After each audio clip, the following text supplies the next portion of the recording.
Simba Sport ikiwa katika kundi D la CAF Champions League 2025-2026 imecheza michezo miwili na haijaokota pointi hata moja. Katika mechi ya kwanza ya kundi D, Simba ilipoteza bao 1-0 dhidi ya Petro de Luanda. Na leo Simba imepoteza bao 2-0 dhidi ya Stade Malien. Kwa upande mwingine, wapinzani wao wa leo Stade Malien ilicheza na Esperance de Tunis ambao wao walitoka sare, hivyo kila mmoja alipata alama moja na hivyo Stade Malien sasa inashika nafasi ya pili kwa pointi 4 ukijumlisha 3 za leo.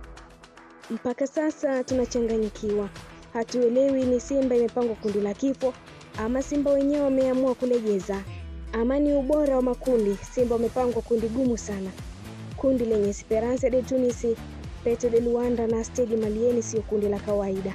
Esperance ya Tunisia ni moja ya klabu bora zaidi ya Afrika kwa miaka mingi, wanazo rekodi za ubingwa mara kadhaa, uzoefu mkubwa wa hatua ya makundi na mfumo wa uchezaji uliojengeka miaka mingi. Petro de Luanda ya Angola kwa msimu mitatu mfululizo wanacheza robo finali na nusu finali. Ni timu iliyokomaa kimuunganiko pia, na muunganiko wa wachezaji ni mzuri. Stade Malien ya Mali inaonekana dhaifu kwenye makaratasi, lakini ni timu ngumu nyumbani na ina nidhamu ya mchezo. Kwa ujumla hakuna mechi rahisi. Upungufu katika utekelezaji wa mbinu. Simba wamekuwa na tatizo kubwa kwenye kuanza mechi taratibu. Wanaruhusu pressure kutoka kwa wapinzani mapema na kurudi kwenye mchezo kunakuwa kugumu. Hakuna mchezaji wakati ambaye anaunda nafasi kwa kasi na kupenya mpaka katika mipaka ya wapinzani kama wanavyofanya kina Pacome.